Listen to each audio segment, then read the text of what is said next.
VoodooDE.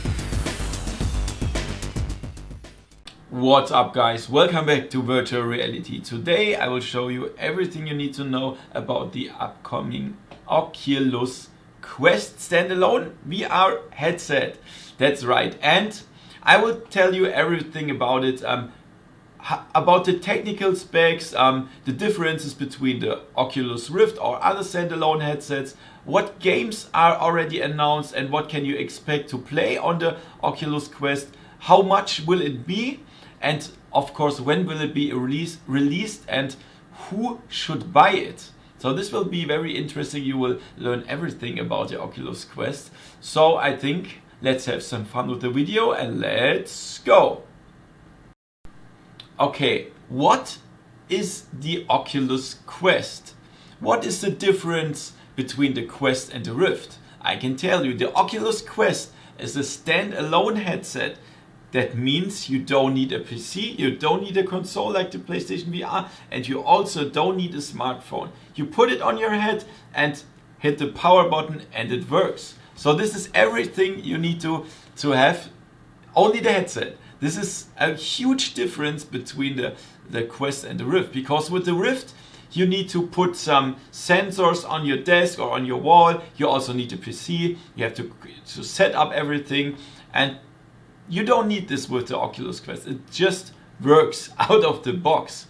And so I think we should talk about some technical specifications of the Oculus Quest.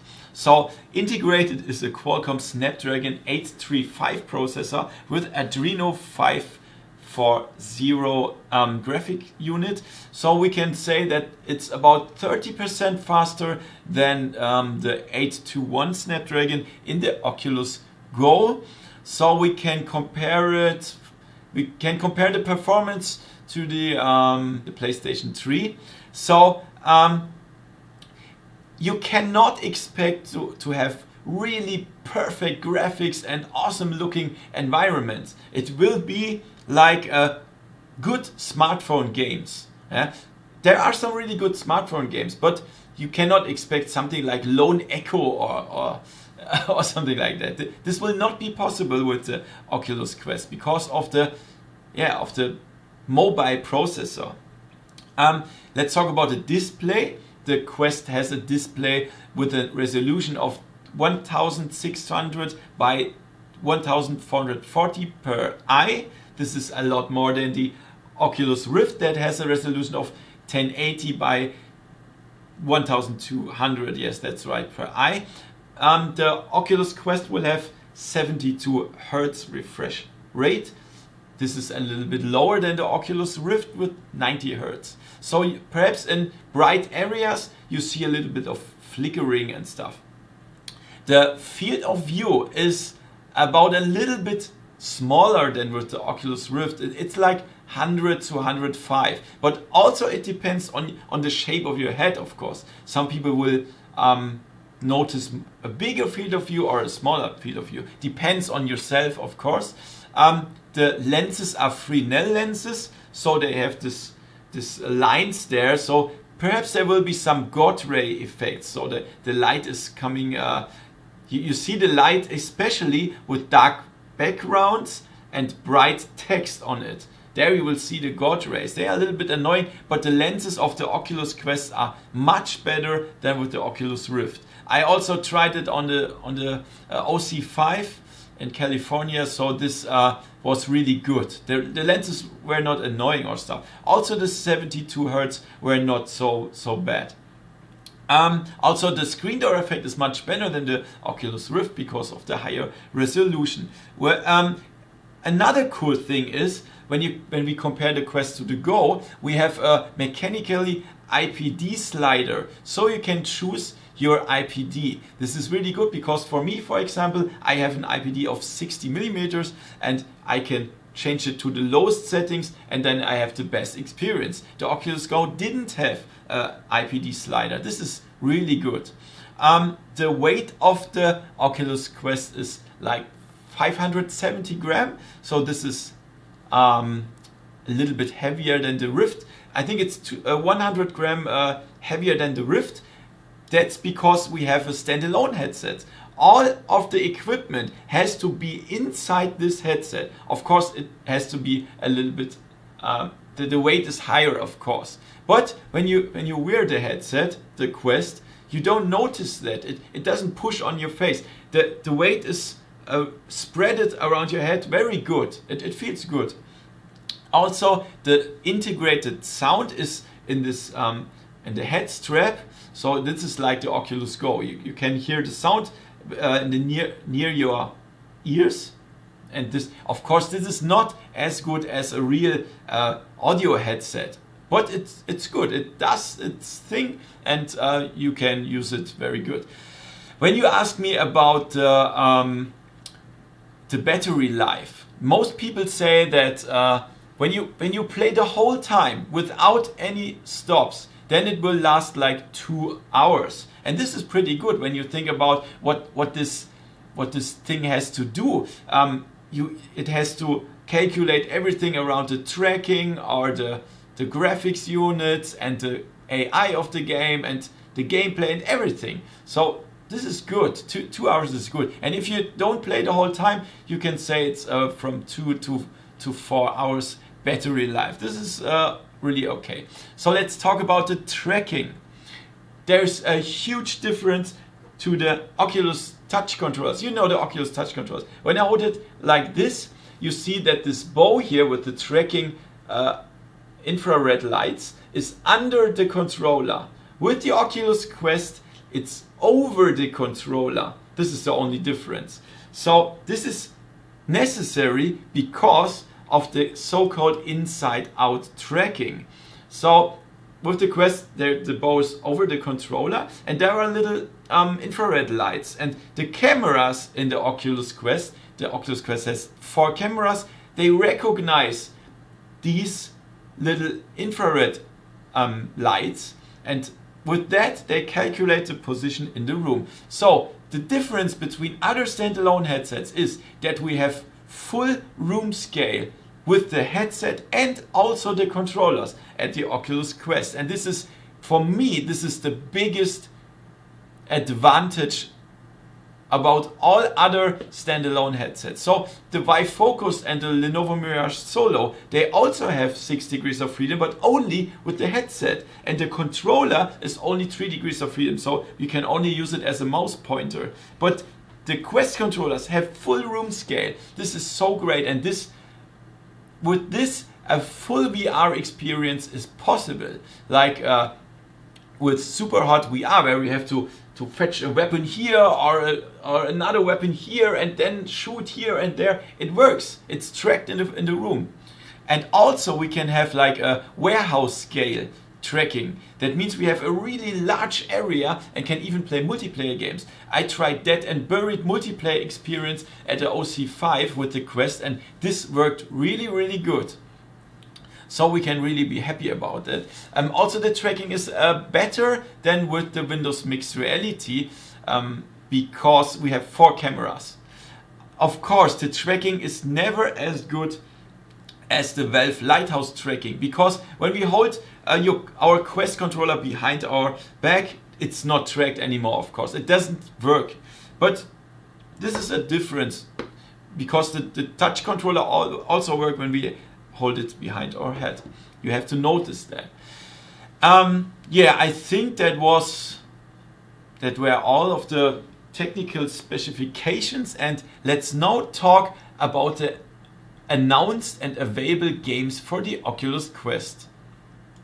Big Screen VR, a software that lets you sit with friends in a virtual movie theater or even at a campfire and watch movies together and entertain yourself. BoGo. BoGo could be the first contact app for the Oculus Rift, the experience you see when you first turn on the Oculus Quest. You could easily learn the handling of the Quest. Covered, a local co-op game where one of the players sits under VR headsets and the other one guides him through levels using a smartphone. Dead and Buried, a multiplayer wave zombie shooter, but you can also play it in a PvP mode against other people. Face Your Fears, A horror adventure in which we, for example, lie in a bed and terrible things happen. Melody VR, an app with which we can visit real concerts in VR and experience the event, for example, from the stage. Moss, one of the best jump and run games VR has to offer. We have to control the mouse, kill and solve many puzzles. Pavlov VR, a first-person multiplayer shooter with various game modes such as deathmatch or disarming of bombs. Quiver Vanguard, a bow and arrow game which we can also play co-op in multiplayer. Rave Runner, an alternative to Beat Saber, where we have to hit beats that appear in front of us. Rec Room, a social VR game where we can have fun in VR together with friends, play minigames or complete quests together. Robo Recall, one of the most beautiful wave shooter for VR. We have to defend ourselves against robots with various weapons and also face battles against bosses. Sirento VR, a very brutal VR action game where you have to use weapons or swords against our enemies.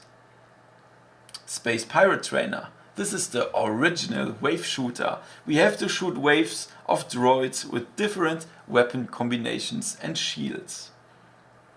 Super Hot VR. We have to defeat all opponents in a level, but the game only continues when we move. Tennis Scramble, a tennis simulation that allows realistic ball handling and that we can also play in multiplayer. The Climb, a realistic climbing simulation in which we definitely should not be afraid of heights. The Under-Presence. We experience a stage show on the magical ship The Under, in which we can also interact with the scenes. Vader Immortal, a Star Wars VR series. A VR series in the Star Wars universe that appears specifically for the Oculus Quest. Virtual Desktop, a software that allows us to control and view the desktop of our PC. Okay guys, that was a list of games that will come to the Oculus Quest.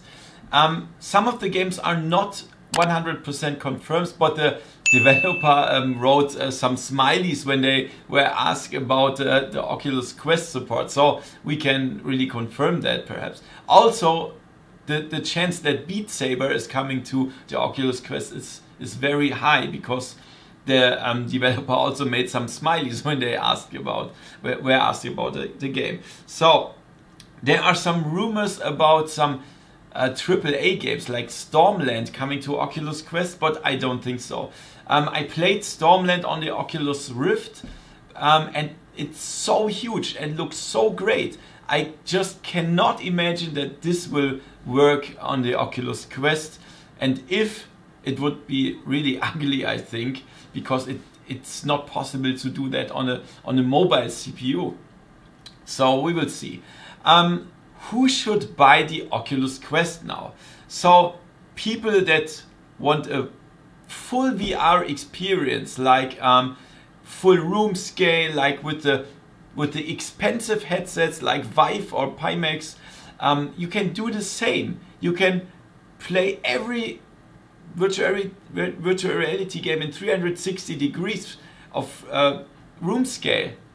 This is a huge advantage over the other standalone headsets. So if you don't have a powerful smartphone, if you don't have a PC, and if you don't have a PlayStation VR, then you should really go to the Oculus Quest and buy it, and this is a very good headset. You can believe me. I tried it on the OC5 in California, and what I saw was a perfect VR experience, really. I played Super Hot and Dead and Buried, and it was amazing. It was really good, and this is completely different to the Oculus Go. You cannot compare these both, because with the Oculus Quest, the headset and the controller have 6 degrees of freedom, so full room scale. You can even do that in warehouse scale. So we can go outside and not outside, but in a very big hall and stuff and play multiplayer games with other people for the Quest.